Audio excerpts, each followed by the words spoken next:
Hi and welcome to The Practice Gap, the podcast for closing the gap between the practice you have and the one that you want.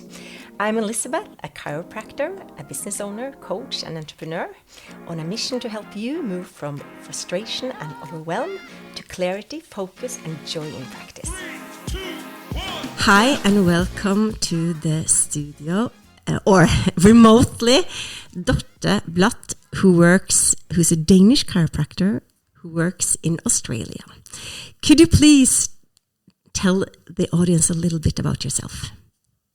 Yes. Well, yes, I'm a Danish chiropractor. I work in Newcastle in Australia. I graduated from Palmer College of Chiropractic a long time ago and I was always interested in working with children and actually got into chiropractic because that was the way I was introduced to chiropractic. I thought it was all about kids. And then I had some issues with my daughter who didn't quite, in her early baby years, she wasn't quite as I had expected a chiropractic baby should be. So when she started kindergarten or børnehave, class, whatever that's called over there in Norway, we realized that she had some significant learning challenges, and I then used, a chiropractic approach to get her to succeed in school, and that just created the biggest passion for working with children who had learning issues, but also children who were just that little bit older than the traditional baby chiropractic patient. And I guess I have focused on that ever since. So I teach other chiropractors how to work with children in my Switched On Kids programs. I run a coaching program called Practice Pro, where I again teach chiropractors how to care for kids. And as you may have heard of, the Kids Summit is also a baby of mine, where I have an event where the sole focus is raising funds for research into chiropractic care for kids. So I think that is a synopsis of me and my practice life, I guess. Mm-hmm. And this year, the Kids Summit is coming to Barcelona in September, right? The 13th? 13th? Yeah, 13th and 14th, yes. Very excited to get back to Barcelona. We were there a couple of years ago and absolutely loved it, and really loved connecting with the European chiropractors. We hadn't done very much. We had been to the States a couple of times, and we've run this event in Australia many times. This year is our 10th event, and we have at this point raised over $400,000 for research into chiropractic care for kids, and we're super excited to get back to Barcelona and hopefully help fund more research. Very cool. And I must say, I was there a few years ago and I absolutely love it. It was wonderful, super inspiring and motivating seminar weekend. That's good. And for at least here in Norway, we are pretty good at treating really young, like babies. And then these babies, we don't really see them again until they're like 15, 16 years old and they come in with back pain or headaches or something. I think there's generally a huge gap between the babies and these young adults with pain. What are your thoughts about that? I think it's a little bit hard to know because I've actually never worked with, I never worked in Denmark. Well, I have, but it was for such a short time that it probably doesn't really count. But in Australia, we definitely see children through their early preschool years and into their school years, so potentially a bit more than you do in Northern Europe. But what I find is often a challenge for chiropractors is that they don't feel confident in their skills and how to assess a slightly older child. We get a fantastic education in working with adults with, sports injuries and with disc injuries and facet, issues and blah, blah, blah, blah, blah.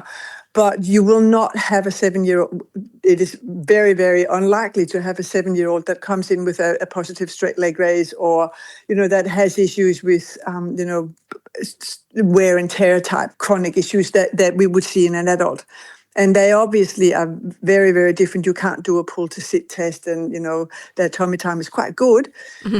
So I find that people don't really know what do we do about these kids. The skills in actually finding the subluxation pattern and the effect that it has on the nervous system function is lacking.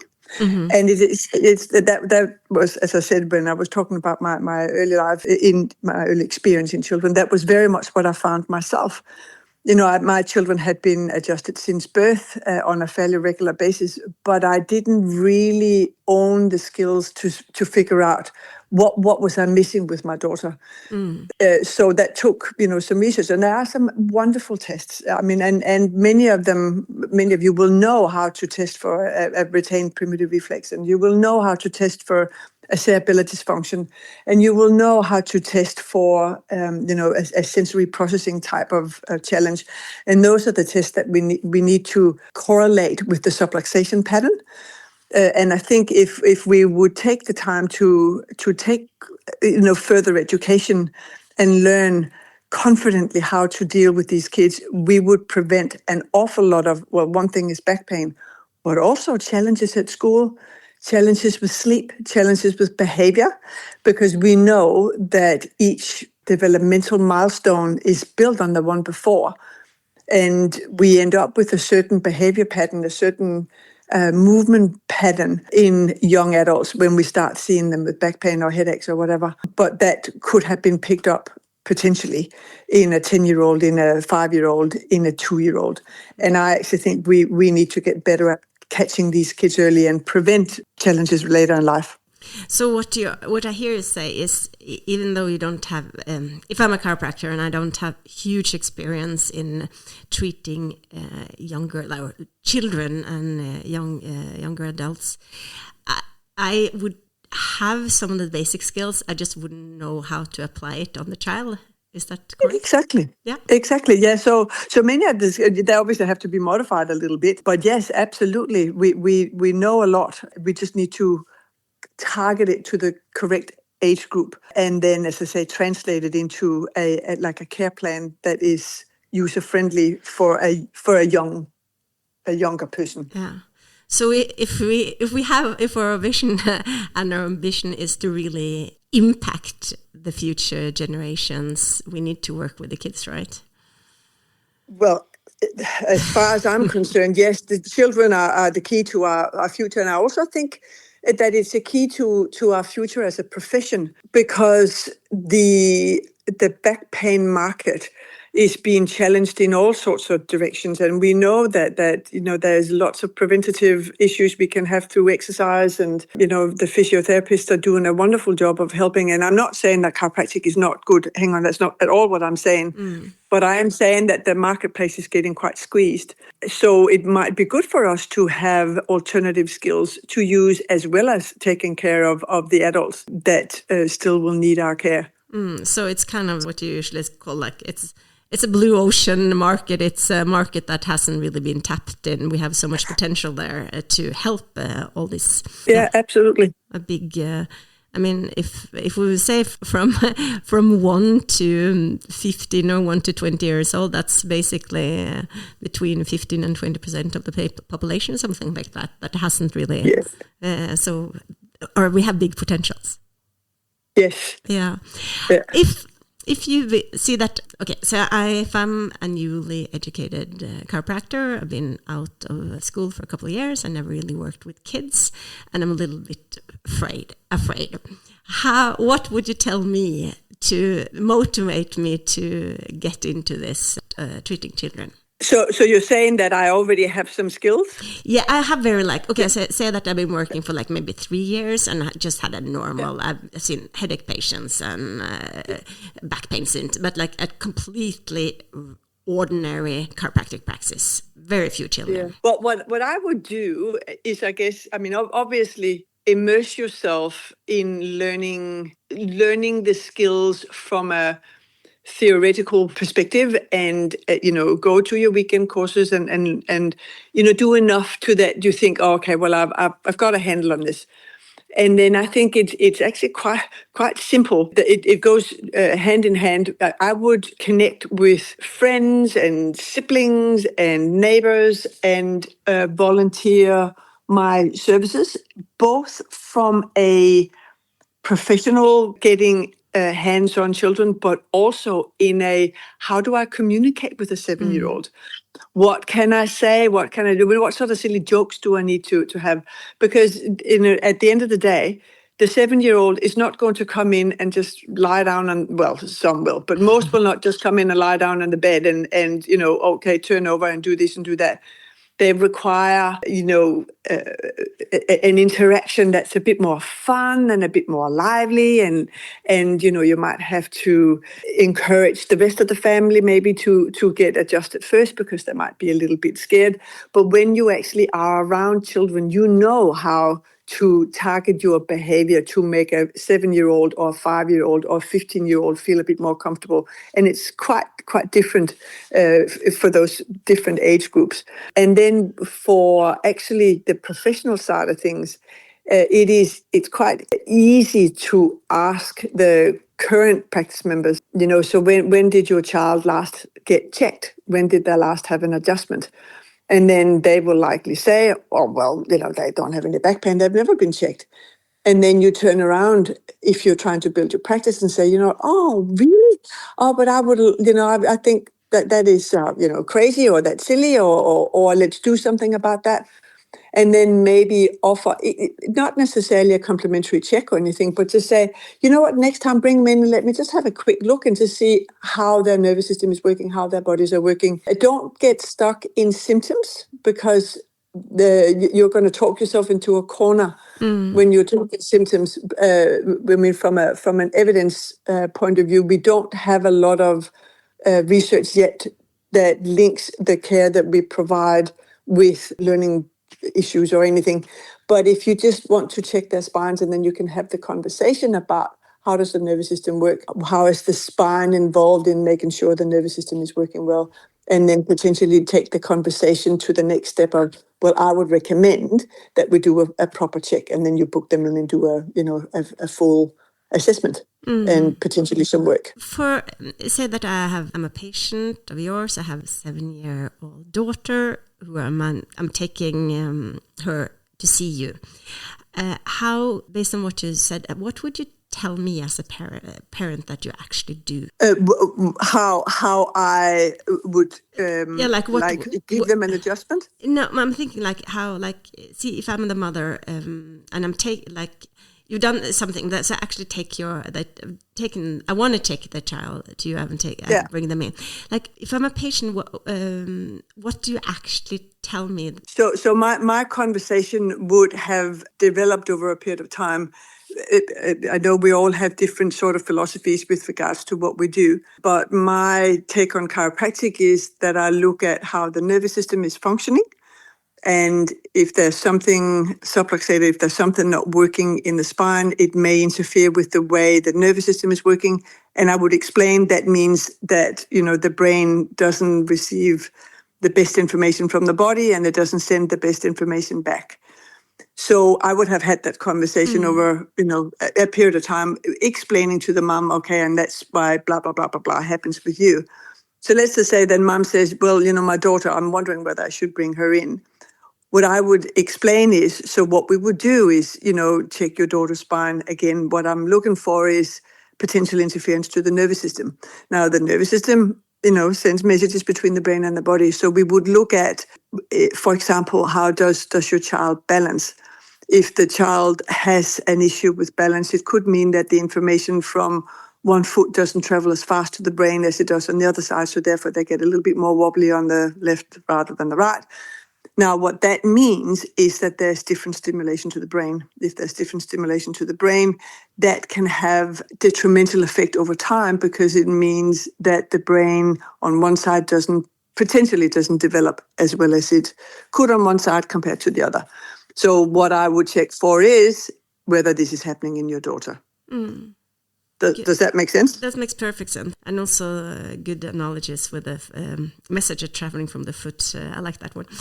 I also think, like, say that I bring my 7-year-old child, you find some problems there, and what would a ordinary treatment plan look like? I know that every patient is different, but just in general. Yeah, so I make a care plan based on the assessment results. I might do in a normal assessment, I might have 25 tests that I do, and that sounds like a lot, and it isn't really, because most of them are quite quick.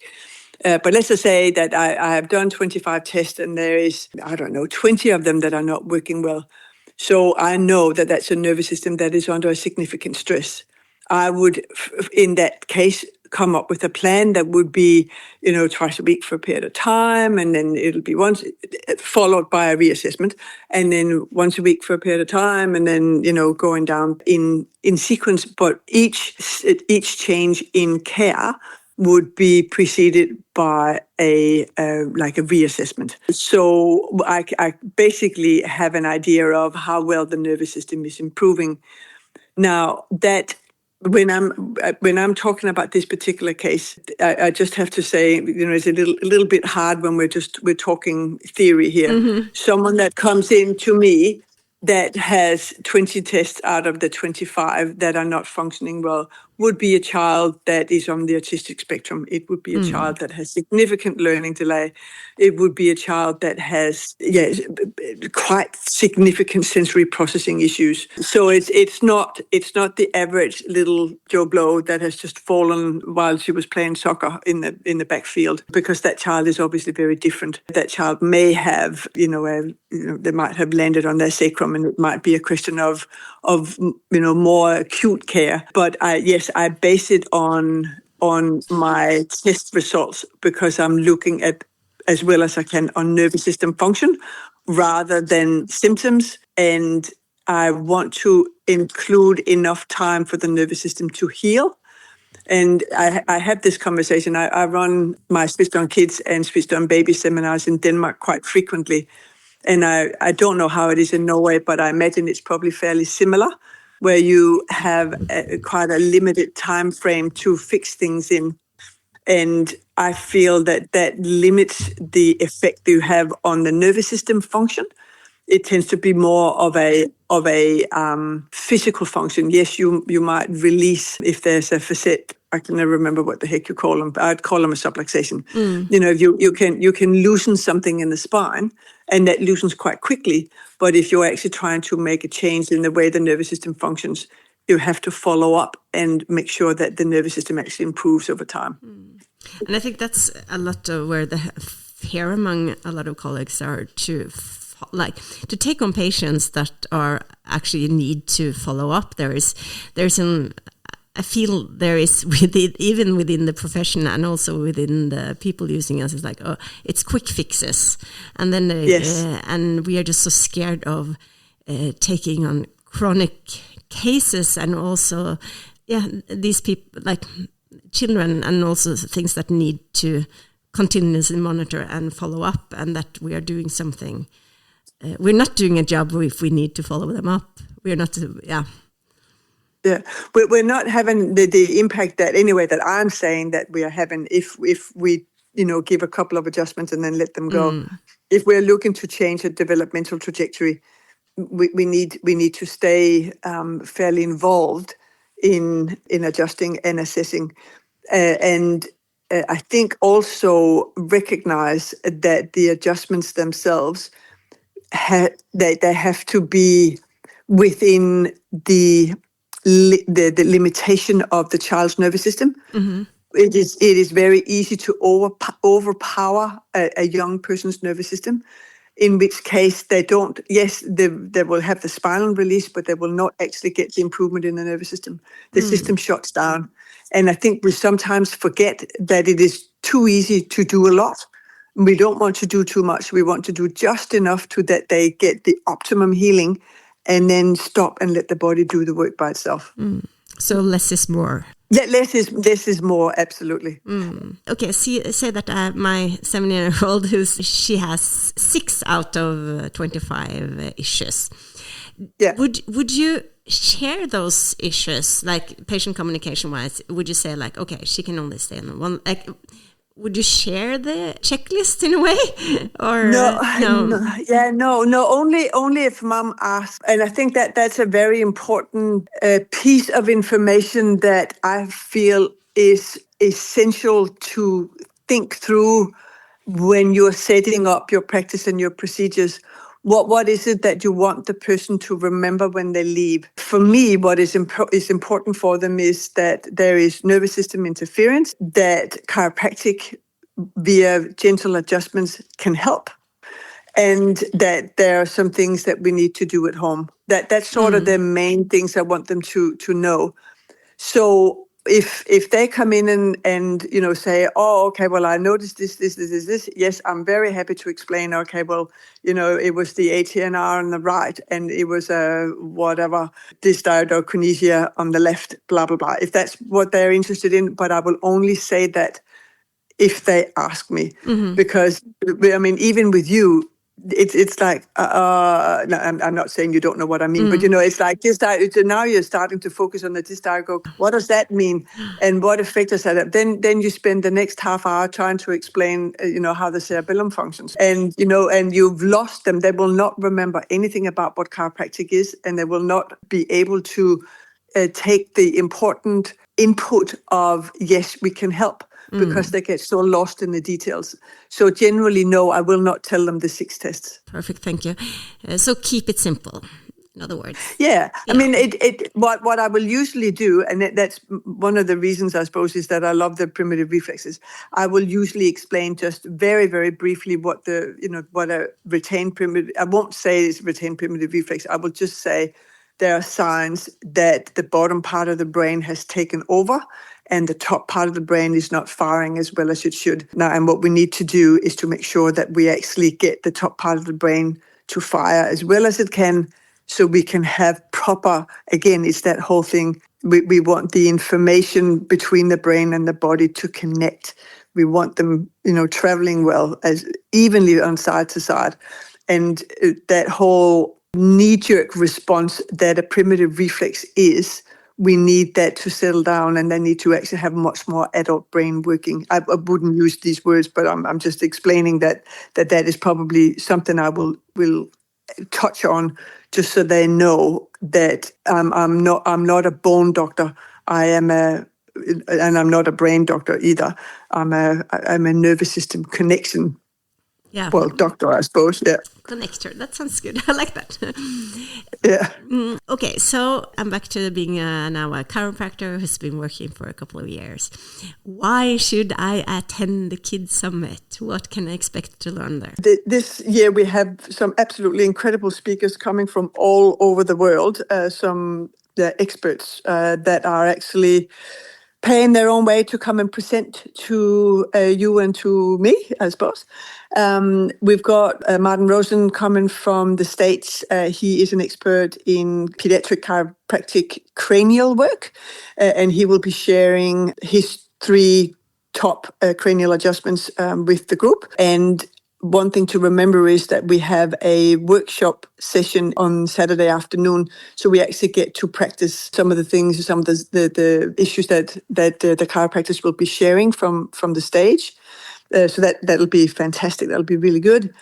Linda Slack is another American presenter who has been teaching with the ICPA for the last 10 years or so. She will be sharing about the assessment of young children and how to communicate the findings with parents. We've got Heidi Hovik, who is the main recipient of the funds that we raise in the Kids Summit. She will be talking about science and some of the studies that they have funded with the money we have supplied so far. Janine Kinahan is talking about, she's from Australia.